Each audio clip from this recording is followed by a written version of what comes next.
At nagbabalik ko ang inyong lingkod, Carlo Mendez TV. At ang pag-usapan natin ngayong gabi, ayan na, mausap may nagbara ata. Mayroong molyo na plema. At ang pag-uusapan natin ngayong gabi ay maiba lang tayo ng konti, kabayan na. Ito ay tungkol doon sa nangyaring road rage, no, diyan sa may Quezon City, kabayan, na ang involved ay itong isang pulis na naka-assign di umano sa CIDG, sa pagkakaalam ko ha. Dahil nga nag-leak itong nag-viral itong video na nakuhanan siya, nasagi ng siklista itong kanyang kotse. Aba, mantakin nyo bumaba, ayan sa picture nyo, nakalay over. Bumaba itong pulis at kinasahan ng baril itong siklista at sinapak pa ang siklista. Ay, nako sir, ha? Sana bago kayo gumawa ng ganyan, alalahanan at isipin ninyo na ang sweldo na nakukuha ninyo ay sahod galing sa mga taxes ng taong bayan. Okay? Ngayon, ito ang punto de vista natin. Dahil nga, ito sa video na ito, panoorin ninyo, ito ang sinabi ng natsabing police roll VTR. Sana yung mga vloggers, sana maging responsable sila. Hindi nila alam ang puno-tuno. Marami kaagad magko-comment. Nakita nagkasalan. Hindi naman nila nakita yung tunay na pangyayari, yung umpisa na mula sa ganung lugar, malayo, mahirap po yun. Yun lang po masasabi ko, sana maging responsable po tayo na vloggers. So ngayon, kasalanan pa pala ng mga vlogger na nag-leak, na nag-viral ang video na yan.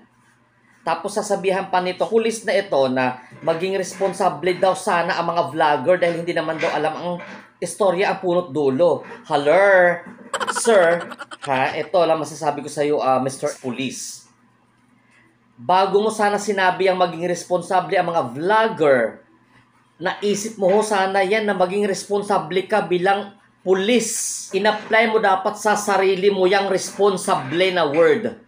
The word itself na responsible, being a public servant, ha? Dapat in-apply mo muna sa sarili mo ang pagiging responsableng pulis. Ano ba ang ng mga kapulisan natin? Maximum tolerance. Ang baril na yan, sa pagkakaalam ko, gagamitin mo lang yan kapag may threat na sa buhay ng mga kapulisan. Hindi ho yan ginagamit para pagmayabang at mag-intimidate at manakot ng kapwa Pilipino na nagpapasahod sa mga ibang kabaro ng kapulisan na abusado. Ayan, ha? Dapat ho, ulitin natin, ha? Huwag ho kayong magsalita ng responsable. Dahil ikaw naging irresponsable kang pulis. Tapos, sasabihin pa, dahil apektado na daw pamilya niya, kesyo gito, ganyan. Aba, ay kasalanan pa ng vlogger? O dapat ginamit mo ang term na responsible doon sa profession mo. Dapat sinabihan mo ng maayos ang siklista dahil ikaw ang nakakaalam sa batas. And at the same time, hindi ikaw MMDA. Okay? Feeling ko sa'yo nung nuring tinutukan mo ng baril at kinasahan mo yung siklista, parang akala mo ikaw yung hari ng Pilipinas eh. Kaya deserve mo lang yan na na mag-viral yung video mo dahil sa negatibo na ugali na pinakita mo. Ang tapang-tapang mo, tapos yung bait-bait mo magsalita dyan sa pa-interview ka.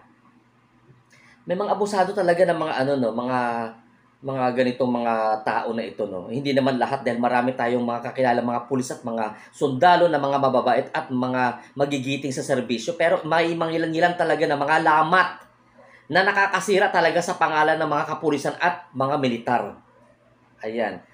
Yung baril na yan, ulitin natin ha, yung weapon ninyo na yan na binigay sa inyo, ginagamit lang ho yan kapag nagkaroon na ng threat sa buhay ninyo at kailangan nyo niyang gamitin. May baril ba yung kalaban mo para kasahan mo ng baril? Unang-una, sa tingin ko, tama yung ginawa ni Attorney Fortune, sampahan nyo ng kaso para matuto. Ayan. Yung na yan, yung violation nyo sa tingin ko, grave threat. Kasi paano kung naikasa niya yung kung paano kung napitik niya yung gatilyo ng baril at nabaril niya yung tao, so thank you na lang, ganon. Aantayin pa ba natin na nakalabit mo ang gatilyo bago mag-react yung mga tao? Natural. O tapos malaman-laman pa, pulis ka, naka-assign ka sa CIDG ba itong tao na ito? Criminal Investigation and Detection Group ka na-assign. Dapat alam mo kung paano maging mahinahon at umayos sa isang krimen. Criminal Investigation and Detection Group. Dapat ikaw mismo nakakaalam sa profession mo. Kaya huwag ka magsabi na maging responsable sana ang mga vlogger. Ikaw ho ang dapat mag-isip niyan sa umpisa pa lang na maging responsable kang pulis. Ayan.